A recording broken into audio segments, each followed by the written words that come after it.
শহীদুল ভাই, দেশের আইন কানুনের অবস্থা বর্তমান কি রকম?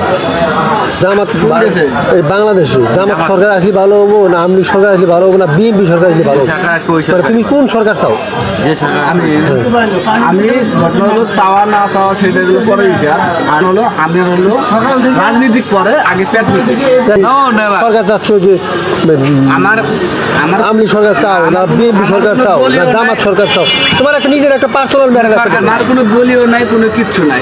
মূলত এক নম্বরের কথা হলো ঘটনা হলো জামাত আছে ভালো, ইনশাল্লাহ যথেষ্ট পরিমাণ ভালো। জামাত সরকার যদি আসে সেক্ষেত্রে মানে জনগণের উপকার কি? জামাত সরকার যে আসবে এটার গ্যারান্টি কি? হ্যাঁ, এটার গ্যারান্টি কি? তুমি বিশ্বাস না, আমি বিশ্বাস না, পাবলিক বিশ্বাস। এটা তোমার বিষয়, মানে তোমাকে তুমি নিজে তুমি একটা সাধারণ জনগণ তুমি চাও না দাদা যাও আসবে করছে কি না না এটা মানে মানে এক গেমে উদাহরণ দিতেছি মানে ওনার কথা বলছি। সরকার তো আমাকে আত্মবিশ্বাস দিয়ে আমাকে একটা তো ধারণা দিবে, তাহলে সেটা আমি আমাকে বিশ্বাস করবো আমার আসবে।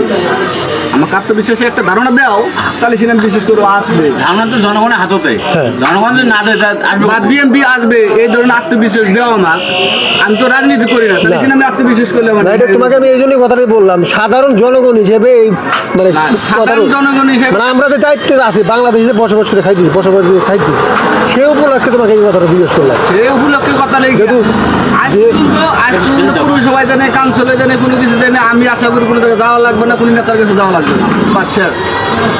আশা করি তার কারণে আমার হলে পেট নিতে কাজ করলে পেটে বাদ দেবে, না করলে না যাবে। এটা সবাই ভাই, এটা তোমার কথা না তো, নেতার কাছে যাবার লাগবে এটা হলো যাবো না। এই শহীদুল ভাই এটা তোমার কথা না। নাও যান মানে সাধারণ একজন যে জনগণ তাইও একই কথা বলবে যে আমার পেট নীতি আমার রাজনীতি না। না রাজনীতি কিনা তোমাকে রাজনীতি কথা তো বললাম না ভাই, এটা সাধারণ জনগণ হিসেবে তোমাকে একটা কথা বলছি যে তুমি সরকার চাচ্ছ কোনটা, আমলিগ চাচ্ছ না বিএনপি চাচ্ছ না জামাত চাচ্ছ? আমি সেটাই তোমাকে চাচ্ছি।